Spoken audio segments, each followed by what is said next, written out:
Namaste and good morning to all of you. Let's start the class with prayers. Om Guru Brahma, Guru Vishnu, Guru Devo Maheshwara, Guru Sakshat Parbrahma, Tasmai Shri Guruve Namaha. Om Bhuvava Swaha, Tatsavitra Varenayam, Bhargo Devasya Dhimahi, Dhiyo Yo Naha Prachodayat. Asto Ma Satgamya, Tamso Ma Jyotirgamya, मृत्योर्मा अमृतम गम्य ओम सहना भवतु सहना भुनक्तु सवीर्यं करवावहि तेजस्विनावधीतमस्तु मा विद्वेषावहि ओम शांति शांति शांति. We are going to read from the Mahabharata book translated by Mr. Menon. We are going to learn about Ghatatkacha, Bhim's son. Hidimbi led the Pandavas to a sylvan lake called Salivahan. With amazing speed, skill, and some magic as well, she built a cozy, wide windowed cottage for them on its banks. Then she said to Kunti, "Let me take Bhim away with me for a while, but every night I will bring him back to you." Kunti blessed them. Hidimbi took Bhim by the hand and flew up into the sky. The lovers had not so much as touched her since Hidimba interrupted their first embrace. Now, as she flew through the air with him, their lips sought each other. They kissed until Hidimbi, wild for more than kissing, flew down into a forest that was hardly a place on earth. The trees and flowers that grew here were softly radiant, and the air was full of quiet wonder. Pale mountains rose steeply all around them. Bhim saw they had alighted in a valley that had surely nestled here, pristine and undiscovered since the world began. Beside a pool covered with lotuses, the Pandav warrior and his beautiful Rakshasi lay together on a bed of satin soft grass and were lost in sweet delirium. Hidimbi's cries echoed from the encircling mountains. When they did not make love or sleep, Hidimbi bore her husband through the air to many marvelous, unsullied places, and the earth conspired to make their ardor more climatic. Under 1,000-year-old Nigroth tree, which all but spoke, they lay together, and upon eagles' eyries on the dizziness peaks, their naked bodies bathed in the gold and vermilion of sunrise and sunset, or the silver light of the moon that gazed down on their delicious exertions. Every night, Hidimbi faithfully brought Bhim back to his mother and brothers. For an hour or two, they returned to the cottage on the banks of the Salivahan, where they would eat with the others wild game that Arjun and twins hunted or fished from the lake. As the days and months flashed by, a shadow of sorrow fell over the love of Bhim and Hidimbi, and they could find no reason for it. One day Bhim said to her, "I fear our time together is nearing its end." Lying upon him in languor, she nodded, and her eyes were tear-laden. Softly she said, "Our destinies lead away from each other because there is much that you still have to do in the world of men. But I am with your child, and we must not part until he is born." Bhim's roar shook the sky. He lifted her in the arms and danced about, naked as he was. Then, moved by sharp desire that now she was his own flesh, he laid her down again tenderly. Later that night, they returned to the cottage. They saw another visitor had come to meet Kunti and her sons, a grandsire and mentor, Vyasa Dvipayan. He had heard how the house of Lak in Varanasi had burned. With a seer's insight, he knew the sons of Pandu had not died. Asking their whereabouts about wild beasts and birds, he found their sanctuary. As the moon rose over the hills, Vyas shared their evening meal. When they had eaten, they sat on the cottage steps, watching Somdev ride on the still mirror of the lake. Vyas said, "In 7 months, Hidimbi will bear Bhim a mighty son, a grandchild of the jungle and the wind." He paused and seemed to peer into the future. The boy's valor will be a legend through the ages. Do not call Bhim's wife Hidimbi from now, for she is not a Rakshasi anymore. Call her Kamal Malini. She is as lovely and true as a lotus. Bhim took her hand in the silvery night. Vyas continued.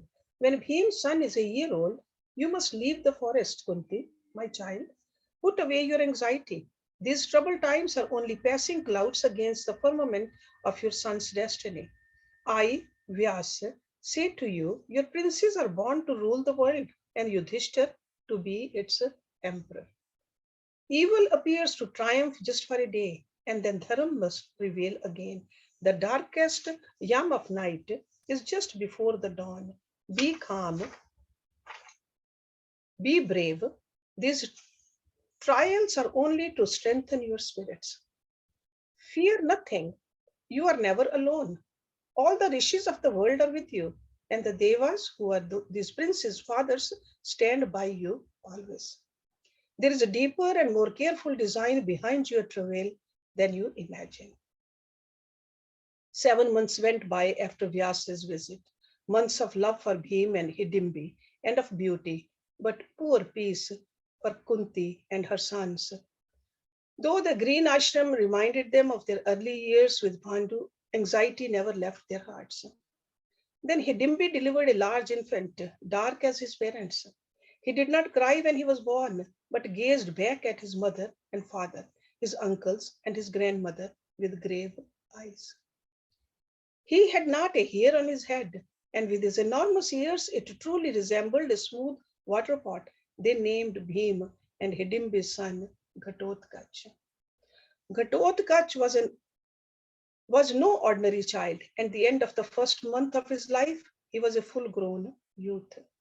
Time for him was another extraordinary strain. Just as the growth of his body was prodigious, so was his mind's.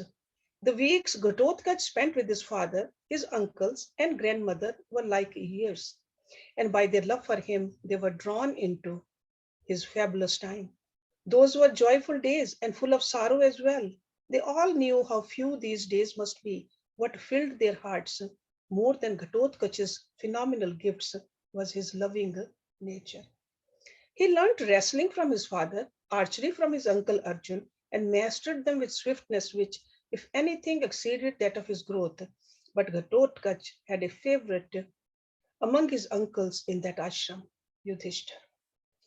The half human, half Rakshas boy never tired of sitting at Yudhishthir's feet and learning the Shastras and the Vedas from him, imbibing them with astonishing speed and seldom an interruption.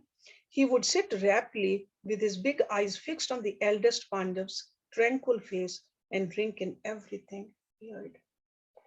With his uncles for masters, Ghatotkacha quickly became a complete warrior and a youth of deep learning as well. One day, when just a few months had flitted by, Vyas returned to the ashram on the lake. Bhim and Hidimbi knew the hour of parting had arrived. Ghatotkacha knew it was time to leave his father, his uncles, and grandmother. Hidimbi clung to Bhim. No words would come from her. She only wept, her heart breaking. Bhim clasped his woman and his son in his arms and sobbed like a child. At last, tearing himself away, he said, "Wipe your tears, my love. You have our son with you. Whenever I want to see you, I will think of you, and you must come to me at once. Don't cry anymore, or I shan't be able to go with my brothers, and who have need of me still." They both knew that he would not call her for a long time, not because he would not want to, but if he did, another parting would be unbearable. Vyas said gently, "Put on Vulcal and disguise yourselves as wandering hermits. Twist your hair into jata with the juice of the Nyagrod. There is a town called Ek Chakra not far from here. That is where you must go for the present." When they had disguised themselves to look like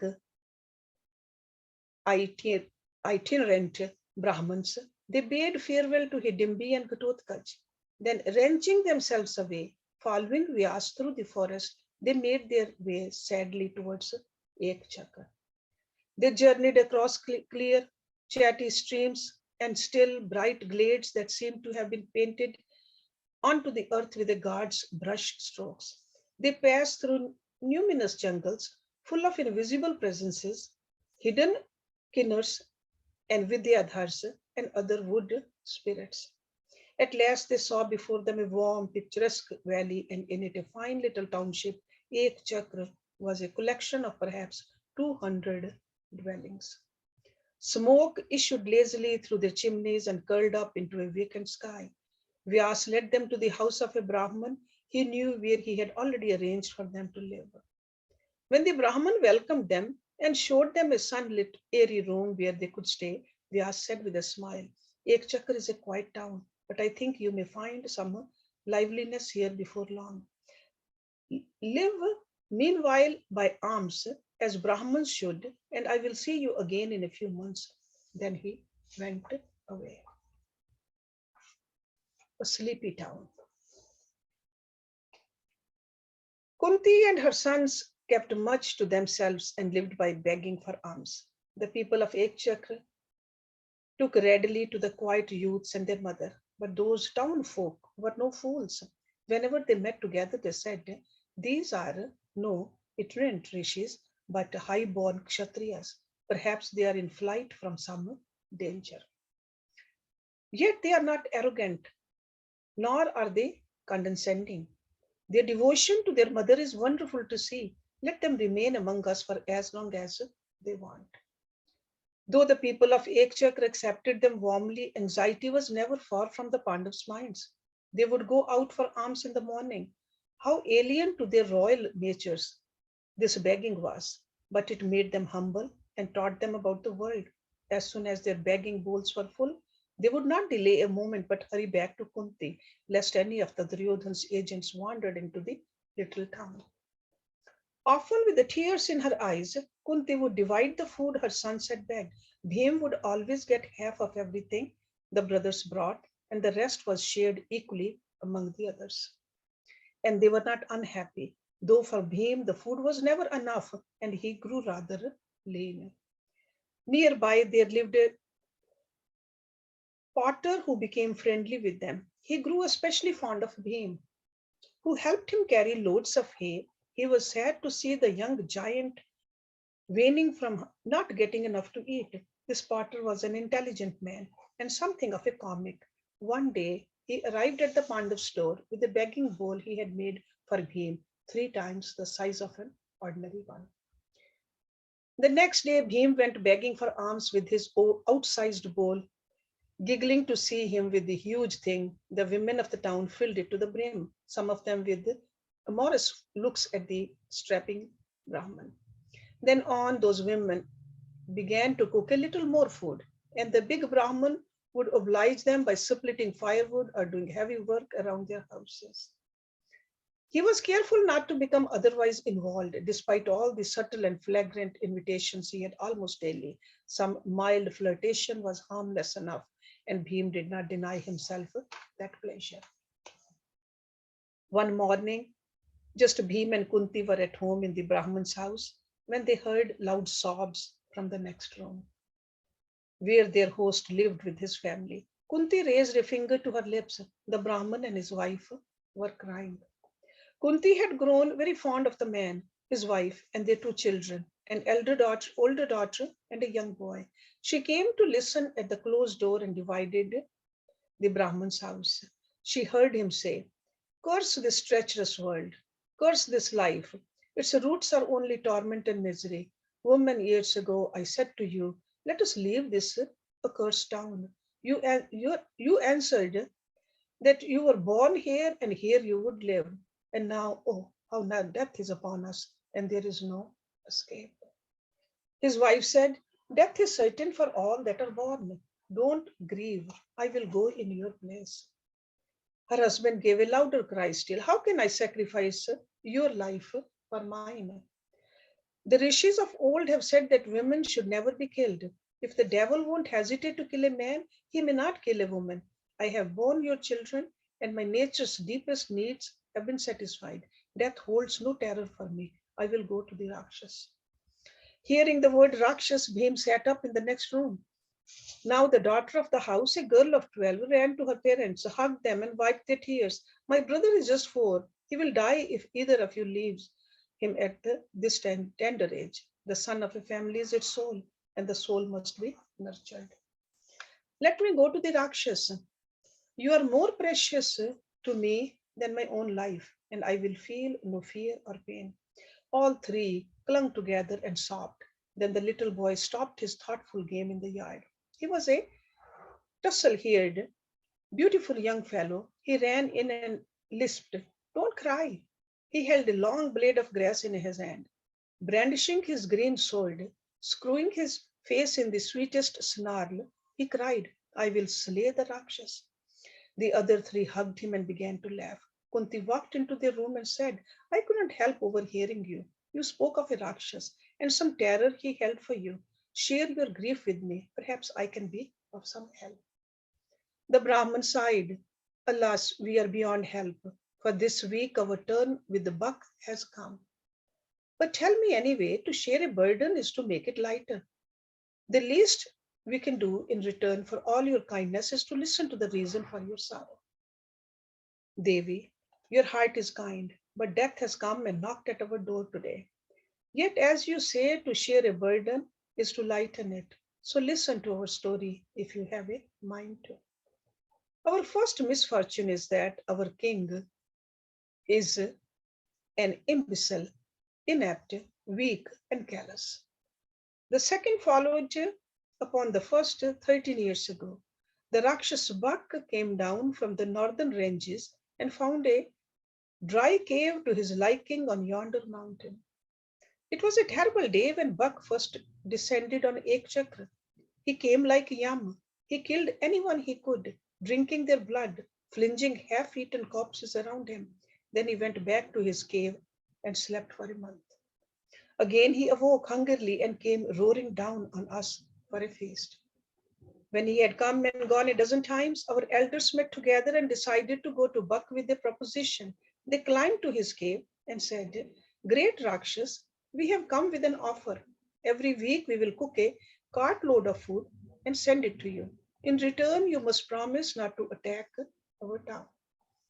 Greed stirred in Buck's eyes. He was lazy, and besides, he loved human cooking. Yet he loved human flesh and blood better. In chaste language, the Rakshas said to the elders, "Your plan is excellent, but I have some conditions. The food you send me must be tasty, and each week I will eat the bullocks and the driver of the cart as well." The elders stood trembling. Any moment Buck may tire of talking and fall on them. They quickly agreed.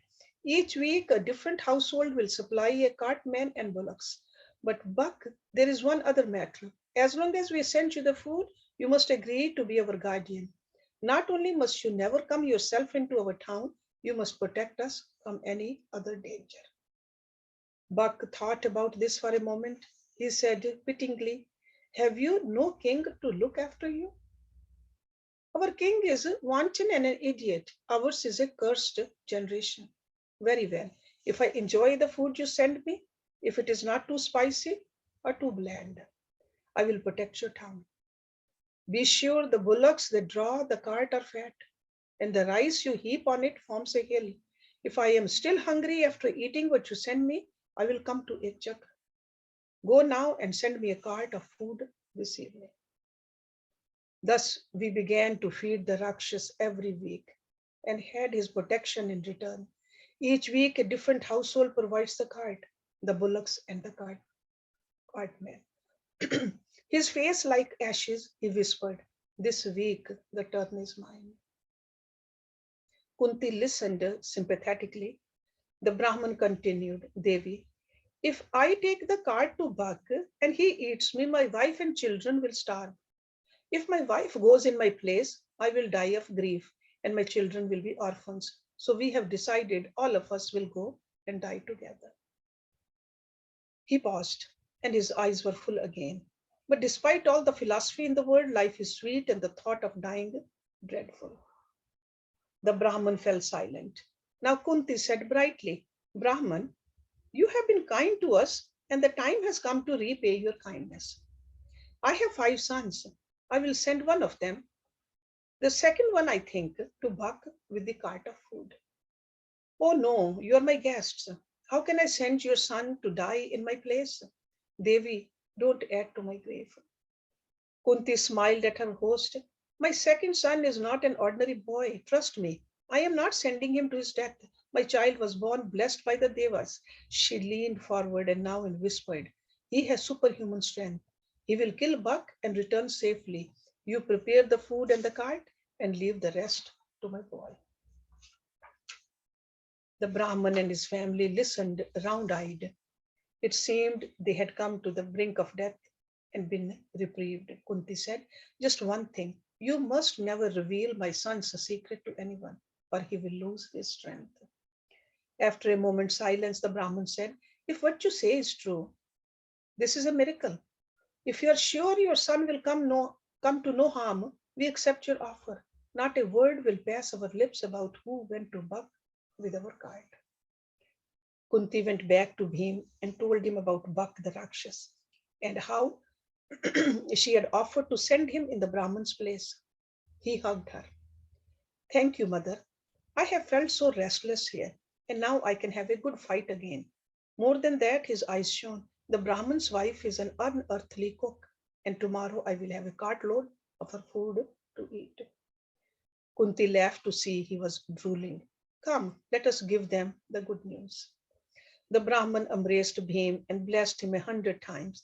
Bhim was embarrassed and said to the man's wife, I hope your cooking is as good as ever, or I might change my mind. Tears in her eyes, the woman said, I swear you would never have eaten food like you will tomorrow. I am going to begin cooking now, and I will make a meal fit for a prince. Kunti and Bhim exchanged a smile and went back to their own room. Almost immediately, the other Pandavas returned with the alms they had begged. Yudhishthir saw Bhim sitting in a corner and looking very pleased. He took Kunti aside in the yard. Bhim has the look he used to get whenever he was planning some mischief against Duryodhan and his brothers. Do you know why? Kunti was washing the vessels from which they ate. This time I have become the mischief myself. You? Kunti made him sit beside her on the stone steps. She told him about Buck and the Brahman's plight. She told him she had asked Bhim to take the cart of food to the Rakshas the next day. What? Yudhishthir's face was red, for the first time in his life, with anger at his mother. Have you taken leave of your senses, O my mother? We escaped through the tunnel only because of Bhim. We have come this far just because of him. And now you want to send my brother as an offering to Buck? Oh, Kunti, you have been terribly impulsive, or you wouldn't have dreamt of such a thing. Kunti took his hand, but there was an edge to her voice now that pulled him up sharply. Do you think, Yudhishthir, that your love for Bhim is greater than mine? Do you really imagine for a moment that I would sacrifice a son of mine to a Rakshas? It does you little credit that you think your mother is a stupid woman. My Bhim is Vayu's son. You were not there when I conceived him. When he fell from a cliff as a baby, the rock on which he fell was smashed, and he did not have a scratch on him. Yudhishthir already looked chastened. Kunti had not finished. Bhim drank Nag Amrit when Duryodhan pushed him into the river, and it made him even stronger. You saw how he carried us through the jungle, how he killed Hidimba, even when your brother was tired. Yudhishthir, none of my sons was born to die at the hands of insignificant Rakshas. They were born to rule the world beside their eldest brother, who seems to have lost his wits for the moment that he judges his mother so harshly. I was only trying to repay the Brahman's kindness. Yudhishthir knelt before her. She took him in her arms, and his eyes were full that he had hurt her. She wiped his tears tenderly, saying, I don't blame you, my son. This furtive life is wearing us all down, but we have a long way to go before we return to Hastinapur. Yudhishthir went to the Brahman and said, my mother told me about Bak. I'm happy we can help you. It makes our time here fruitful. Their host was pensive. Tell your mother she can still change her mind. I do not want your brother to die in my place. You don't know Buck, how strong he is. No mother would send her son to his death. You do not know my brother. He is stronger than you can imagine. Don't fret needlessly. The Rakshas will die tomorrow. After working all night, the Brahman's wife finished cooking an hour before sunrise. When at cock crow, Bhim, Kunti, and the others came out into the yard, they saw the Brahman loading the last of the food onto his bullock cart.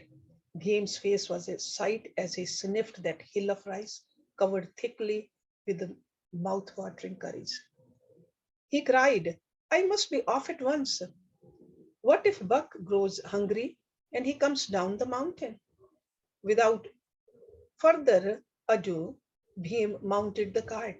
With a crack of his rope over the bullock's backs, he set off as the first flush of dawn lit the eastern sky. Soon he passed the edge of town and was alone with the cart of food. As Bhim urged his sleepy bullocks towards the forest mantled foothills on the horizon, he helped himself to the food. He ate with relish, occasionally singing the cook's praises to the lightning sky. He sang, she had the most gifted hands in the world. Her spices were delectable, and how she mixed them into her curries was sheer sorcery. Her rice was the longest grained and the most fragrant in Bharatvarsh, and so on, enfolded in the aromas of the good woman's cooking, transported by its flavors, Bhim went slowly along. It was months since he ate such a meal, and he did not hold back. Suddenly he had a thought that made him shudder. When he arrived at the mountain, looming ever closer now, he would have to kill Buck. Then he would be unclean with the Rakshas blood, and he would not be able to finish the food. Bhim stopped the cart. He tethered his bullocks to a tree and really felt. For an hour or two, the Pandav sat gorging himself at his ease. As the sun rose into the sky, and once did he imagine it, or did he hear a Rakshas's hungry roar far away? It did not bother him. When he had finished three-quarters of the hillock of food, Bhim felt drowsy. He gave a ringing belch of absolute contentment and lay in the shade of the cart to catch a brief nap. He awoke in an hour, feeling better than he had since he last ate in the lacquer palace. Climbing back on the cart, he urged his bullocks forward. To their surprise, they had thought he wanted them to go slowly. The slower, the better. Now Bhim was hungry for battle. Shouting at the bullocks that they were laggards, he stood up on the cart head and whipped them on smartly. They flew across the flat land, arriving sooner than they liked in the dark woods that grew around the base of the mountain. A dirt track, disused once Buck began living here, wound its way through the trees and up the glooming slope. Bhim set his bullocks on that trail. The poor beasts would rather avoid this menacing mountain. After climbing a short way, they stopped obstinately. The Pandav realized he would have to carry them if he wanted to go on. The careen from the place where he had last eaten had made him hungry again, just enough to polish off half of what remained on the cart. With a sigh and a brief curse at the bullocks, Bhim climbed down and tied them to a sturdy tree so they would not bolt with the rest of the food at the first sign of the Rakshas. He climbed back on and began to tuck it into what was left of the rice. For a while he ate ruminatively, thinking that now, only now, at his second foray, could he really taste the nuances of the marvelous cooking. As he demolished the last quarter of the rice, savoring each morsel, he began to call out to the Rakshas. Buck, bellowed Bhim as he ate. Oh, Buck, come for your meal. The cart from Ekchakra has arrived. The bullocks and the cartman are here. Nothing stirred. Bhim continued to eat and intermittently to call out the Rakshas name. Some time passed. And then the bullocks grew terribly restless. They tossed their heads and lowed, looking fearfully at these thick woods and the mud trail. Bhim ate on, with never a glance over his shoulder. Between mouthfuls, he still sang out Buck's name from time to time. The birds in the trees had fallen ominously quiet. The woods had grown perfectly still. The bullocks were frantic. Their eyes showed white with panic as they tried to break the rope and escape what they sensed in the dimness behind Bhim. The thing that had crept up on huge feet and now stood glaring at the cart with burning eyes. This was how Buck always received his cart of food and the cart's man. He enjoyed stalking them, as a cat does a lizard. Buck was enormous. He made Hidamba seem man sized. His head was in the trees as he stood quite naked and motionless, only his strange phallus twitching with the lust of the hunt. He saw that Bhim had done to the food. The Rakshas's hairless body quivered, his crimson organs subsided like a distraught serpent, and rage replaced excitement in his tiny eyes. Bhim first became aware of Buck by his stench, borne on the breeze like a pall of death, breathing through his mouth until he grew accustomed to that stink. Bhim continued eating. Buck gave a low growl and stepped out of the trees. He was covered in dried blood and his own filth. He wore a necklace of skulls and bones of the men and beasts he had eaten, and a crown of vulture's feathers. His hair hung below the shoulders like a woman's, and he had woven jasmine flowers into it. He was a bizarre sight, and the bullocks nearly broke their necks to get away. The rope held. Buck padded up behind Bhim and stood glowering, his pale face pinched in fury. At last, thinking to frighten the human glutton out of his wits, Buck gave a louder growl. The poor bullocks danced in fright. Bhim did not turn around. He ate on, the last of the food he was meant to have brought for Buck.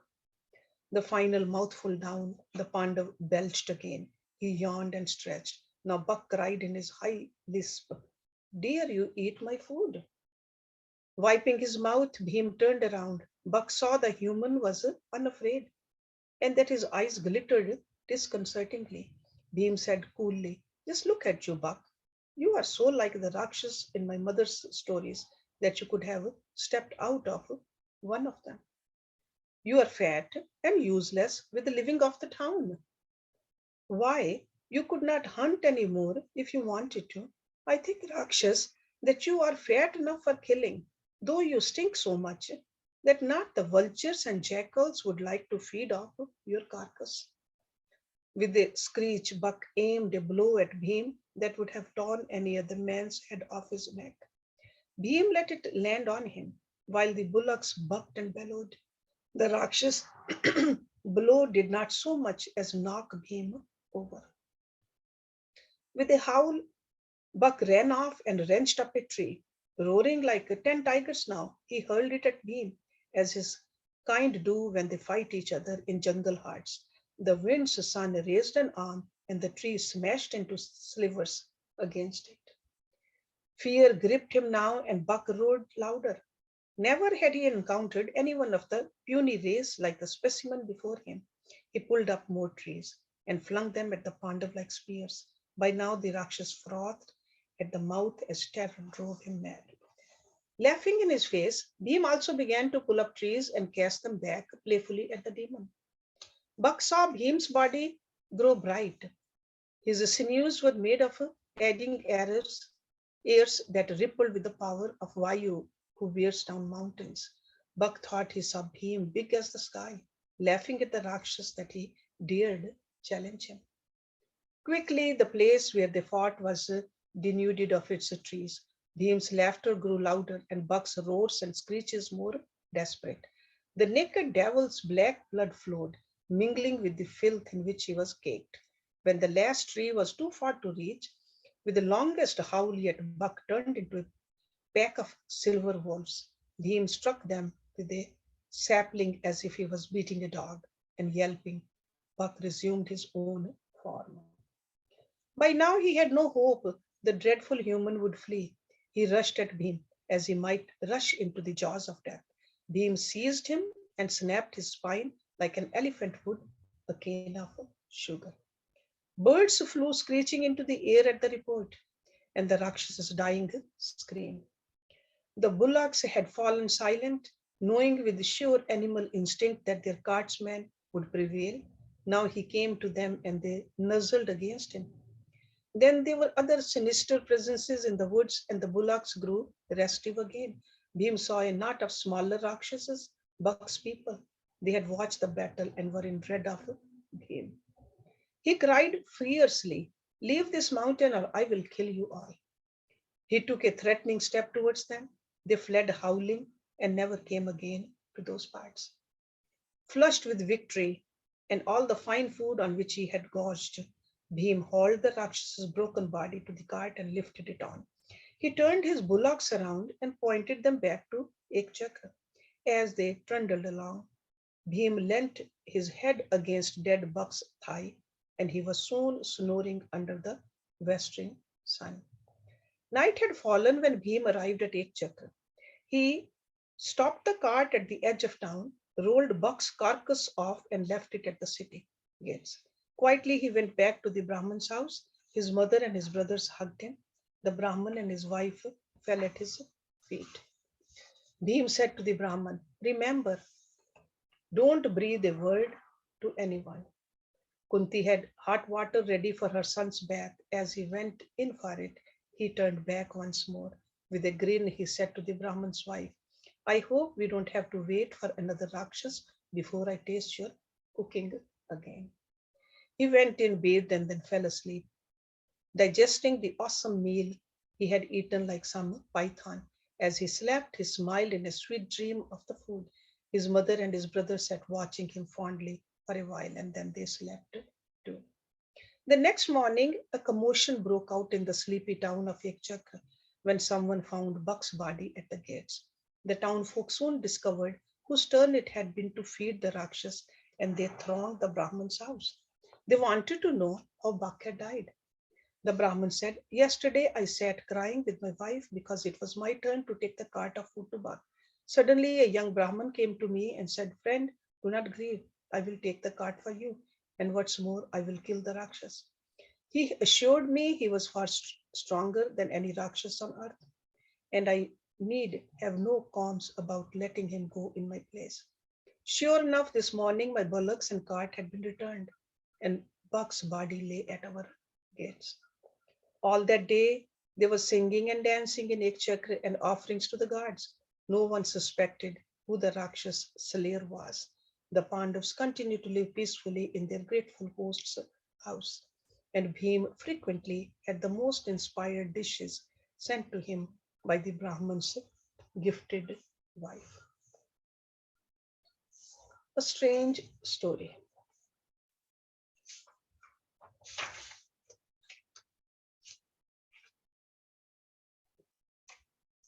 Some weeks passed after the killing of Bak.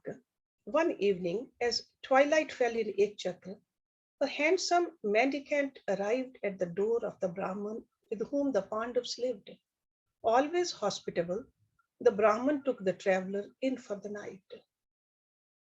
When the visitor had bathed and eaten, he sat in the lamp-lit courtyard and began to regale his host with a fund of stories from his obviously incessant wandering.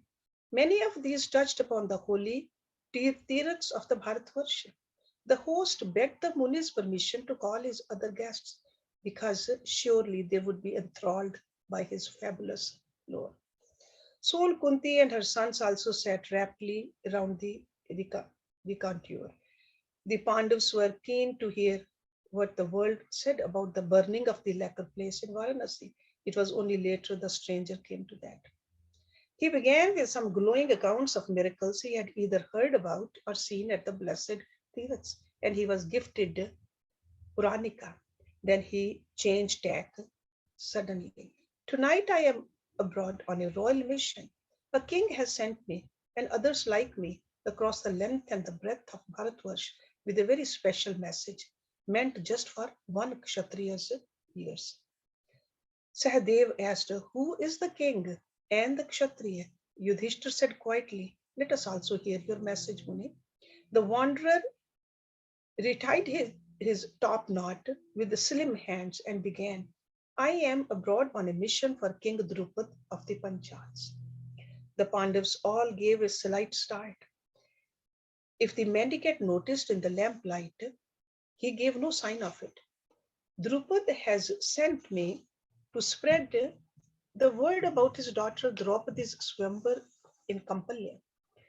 Did you know the lovely Draupadi and her brother Drishtadhyuman were born not from a woman's body, but a fire?" "Tell us about them," urged Kunti, an inkling of destiny alive in her. "It is a long story. Are you patient enough to hear it through?" They all nodded. The mendicant said, "Once there were two childhood friends, Drone and Drupad. Both studied under Drone's father, the Rishi Bhardwaj. While they were students, Drupad swore that one day he would share his kingdom with Drone. The Pandavas knew this part of the man's tale well. They did not interrupt him. He came to Arjun's Guru Dakshina and how the prince humbled Drupad in Kampilya. What the Muni said next astonished his listeners. Even in defeat, Drupad was full of admiration for young Arjun. He said, "There is no Kshatriya on earth like Arjun. I must have a daughter to marry him." At that time, Drupad pretended all was forgiven between himself and Drona. But it was then he conceived an implacable hatred for the Acharya. His audience sat up. They did not know this. It was as if the hatred flew out of Drona's heart into Drupad's, and it was a demon that gave him no peace. But Drona was Bhargav's disciple and a master of Brahmastra. No warrior on earth could kill him. Drupad left his city and wandered dementedly through a jungle, muttering to himself, "A son to kill Drona and a daughter to marry Arjun." For weeks he wandered, possessed, until he arrived at a lonely ashram in the very heart of the jungle. Two rishis called Yaj and Upyaj lived in that ashram. Drupad managed to tell them what he wanted. "My hatred is a fire that consumes me moment by moment. Drona is a master of the Brahmastra. He was not born of a mortal woman, and no man on earth can kill him." He paused then, changed his subject without warning. As the sages listened to him with grave attention, "Arjun is a peerless Kshatriya. He came to my gates and he vanquished me. There is no archer like him in the world. I wish he were my son, or at least my son in law. But I have no daughter for him to marry, and even if I was to have one now, she would be too young for the Pandav." Drupad began mumbling sadly to himself again. Yaj said, "Serve us for a year, and you shall have a son to kill Drona and a daughter to be Arjun's wife." For a year, Drupad served the two rishis in the one, and at the year's end, they performed a Putra Kam Yagya for him. The Muni sat chanting powerful mantras beside the flames of a sacred fire. It was high noon, and Drupad and his wife sat behind them. After some hours of chanting, Yaj poured some libation onto the flames. Candescent colors danced in that fire, then it blazed up, blinding, and the flames were slabs of white light piercing the sky. It seemed the earth had been subsumed into a more exalted realm. Drupad heard unworldly music. As he sat there in transport, a crystal chariot rose out of the white flames, and in it sat a godlike youth of some 14 summers. He was a Kshatriya in shining armor. He carried unworldly weapons, and his face seemed as if it was carved from stone. The chariot emerged from the flames. The youth in it smiled at Drupad and his wife. The Panchal king could not contain a cry of joy. He knew Drone was as good as dead. The voice spoke out of heaven, "This prince will kill Drone and bring glory to the Panchals." When Drupad wanted to go and embrace the youth in the chariot, Upyaj restrained him. The Yagya fire was full of color and light again, and another miracle was unfolding among its flames. They sprang white once more and higher, and abruptly grew still as if arrested in time. The burning stillness assumed a human form. There were long, dark arms there, a perfect head flowing black tresses, as Drupad, his wife, and the rishis watched, stunned by her incredible beauty, her skin dark as night, her face and her body so perfect they were from a more pristine time. A young girl stepped out of the white light. Now a common fire burned again in Yaj's sacrificial pit. Once more, an Asriri spoke in the jungle's heart. The Dark One will be the most beautiful woman in the world. She is born to fulfill a divine purpose. She'll be the nemesis of Kshatriya kind. Her fragrance filled that glade like the scent of a great black lotus. Drupad's queen cried to Yaj, Muni, let the children think of me and no one else as their mother.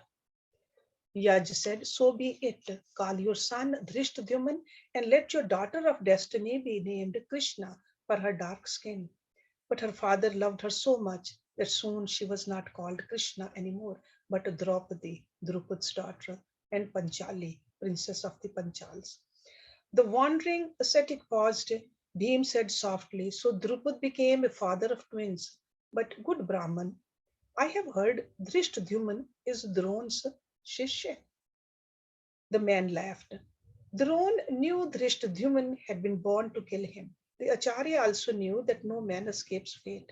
He took Drishtadhyuman to be his Shishya and taught the fire-born prince like his own son. Let me come back to my mission. It has to do with the Pandavas, the nephews of blind Dhritarashtra, who is king in Hastinapur. Not a muscle moved on any of the brothers' faces. The storyteller continued. Dhritarashtra is the scion of an ancient house in which only noble kings have been born since time of the mind, but not the blind one. He did not treat his dead brother's sons as he should, far from it. He lowered his voice as if the night had ears. Dhritarashtra sent the Pandavas to Varanasi on the borders of his kingdom. He did not want Pandu's son Yudhishthir to rule after him, but his own son Duryodhan, who is a devil. In Varanasi, Duryodhan built a palace of luck for the Pandavas and their mother Kunti. One night, as they slept, he had it set on fire and burnt them alive inside. He cleared his own way to the throne. Drupad was shocked. He seemed deranged by the news. If Arjun were dead, how would he marry Draupadi? Strange indeed was the scene in the palace of Campilya. Drupad mourned the Pandavas as if they were his sons. His guru said to him, my lord, Yaj and Upyaj are Maharishis, and your children were born from their fire. The Munis knew why you wanted a daughter. They would not deceive you and lay waste Draupadi's life. Have it proclaimed all over Bharatvarsh that a Swayamvar will be held for the princes and that there will be a test of archery for the Kshatriyas who would compete for Panchali's hand. I am certain the Pandavas are alive and in hiding somewhere. Wherever he is, Arjun will come and win Draupadi's hand. Friends, I was also sent forth by my lord Drupad to spread the word of Draupadi's Swayamvar. So here I am telling you about it. And who knows, Arjun himself may be listening. He gave a laugh, but his eyes were shrewd in the flickering light. It was midnight and the hermit rose. He yawned and went in, saying nothing would keep him from his bed anymore. Their host and his wife followed their guest. Kunti and her son sat on for a while in the open, with the night breeze playing on their faces. They sat in silence, and those young men's hearts beat wildly with visions of a dark princess. Then Kunti said, we have been in Ekchakra for too long. I am tired of seeing the same four walls, the same pots and pans and begging bowls, same yard and same trees and the same mountain. She saw her son's eyes light up with desperate hope. She felt sorry for them, so young, so manly, and no means to express either youth or manliness. I think fate brought us here to rid Ek Chakra of Pak. Now that is done, why shouldn't we move on? But where to, mother? Said Yudhishthir innocently. Why not to Campilya? I've heard it is a great city, and the Princess Draupadi's Swambar promises to be an event. It will be so refreshing to walk through the streets of a great city in a thronging crowd. Besides, the archery promises to be exciting. I am for going to Campilya. That is, unless you have some other some objection. She laughed in the fetching, young girl's way she had whenever she was amused at her sons. In one voice, her five princes cried, "Let us leave tomorrow." Then, blushing, they avoided each other's eyes. Each one knew what obsessed his brothers and himself: a dark face that longed to see, black velvet skin they longed to touch. Yudhishthir knew she was meant for his brother Arjun, but he could not get her out of his mind, and Yudhishthir's thoughts of Draupadi were not chaste at all. Yet, what the eldest Pandav felt in the Brahman's yard as the moon sank in the west was a delicious anticipation in the depths of his body. A warm lake of sensation he shared with his brothers. Strangely, there was no conflict in it, but only an inexpressible deepening of their closeness, a vibrant golden bond past words. "We will leave first thing in the morning," said Kunti. Rare excitement was upon her as well, as she went into sleep for a few hours before they set out. Long after she had gone, her son sat under the stars. They sat wordlessly. When all the night birds, owls, and bats, and even the breeze had slept, finally they also turned in, Yudhishthir last of all. Now they lay awake in the dark, and the dusky Draupadi still tormented them. Yudhishthir did not sleep, not Bhim, nor Bhim, Arjun, Sahadev, or Nakul. They lay tossing in their beds, waiting for the dawn. Let's end the reading here today. Om Purnamada Purnamidam Purnat Purnamudachyate Purnase Purnamadaye Purnameva Visheshyate. Om Shanti Shanti Shanti Om. Thank you very much for coming.